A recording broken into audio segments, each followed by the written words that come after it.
We're coming up on a big holiday weekend. Deer opener is Friday at noon in North Dakota and of course Saturday in Minnesota. So we thought we'd bring a familiar face. It's been a long time. You said you've actually never been on North Dakota today. I've never been. I'm nervous, Lisa. Doug Lear with North Dakota Game and Fish. Thank you so much for coming in You're today. welcome.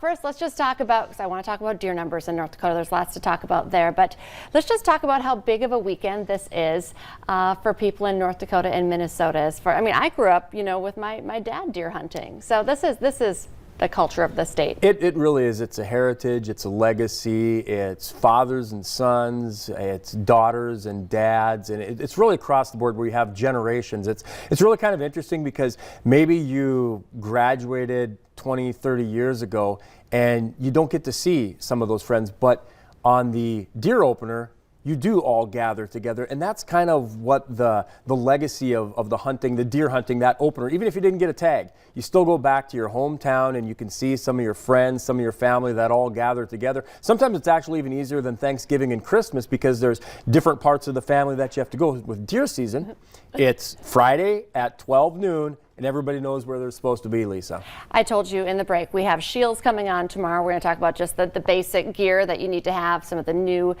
stuff out there. But what do people need to know going in? The weather is now colder, but orange. Let's just kind of go over the basics. Really, so this year, one of the big factors that we're trying to make hunters aware of is that the extreme drought that most of North Dakota really went through until like the last month or so. And we've seen a real change on the landscape. And that might be where you live in Grand Forks or Fargo and you travel to deer hunt in Minot or Dickinson. And if you haven't been there since last year, we're encouraging people to get out there, even if it's the day before, because that field that maybe had a lot of CRP and a lot of cover last year might have been hayed, might be just completely drought stricken. So maybe where you hunted last year or the year before might have a little different look to it. So we're really trying to prepare hunters that if you haven't been out to your favorite spot, that you might find the landscape drastically different than last year. And then that kind of rolls over into the actual deer numbers. Our deer population has still grown from where it's been 4 or 5 years ago. Nothing like it was 10 to 15 years ago.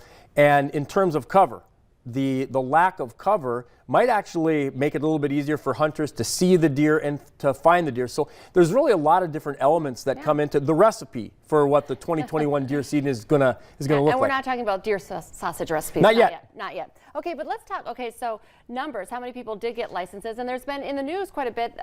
This disease that's taking down white-tailed deer. So. Right. So we had about 3,000 more tags available this year. Okay. About 72,000 deer licenses available. So providing more opportunity. But we still get close to 100,000 people that'll apply for deer tags. So, there's some disappointed hunters out there that wanted to draw a deer tag, that didn't draw a deer tag. They still have options for archery deer hunting or just going along and enjoying the hunt with the friends and family, maybe going coyote hunting or pheasant hunting. But so we're going to have some disappointed people that didn't draw deer tags, but we still have more opportunity. The good news is, if you draw a deer tag in North Dakota, last year our success rate was about 68%.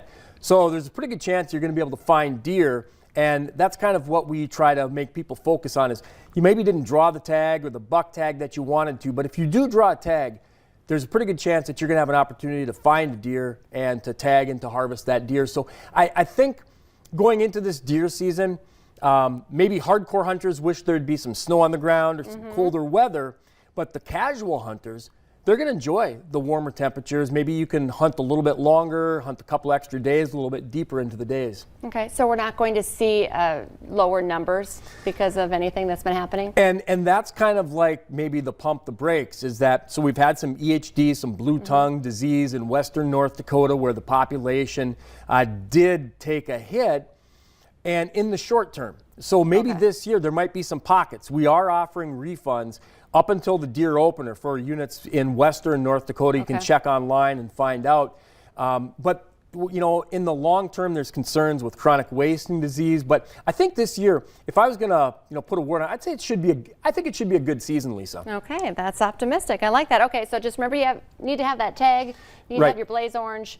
But otherwise, just be safe and have fun. Yeah, that's one thing we want to make sure is people realize that safety is number one, from wearing a seatbelt going out there, wearing blaze orange, and then making sure before you squeeze that trigger, you know where the other hunters in your party are. And if you miss, you know what's beyond, because we want to make sure that we don't have any accidents or even fatalities that take place, Lisa. Doug Lear with North Dakota Game and Fish. Thanks for coming in. You're welcome. Ahead of the big weekend. All right, stay with us. Coming up next here on North Dakota Today, we're talking Botox and maybe even seeing an injection live on TV. We're checking in with the crew from Bergstrom Eye and Laser Clinic.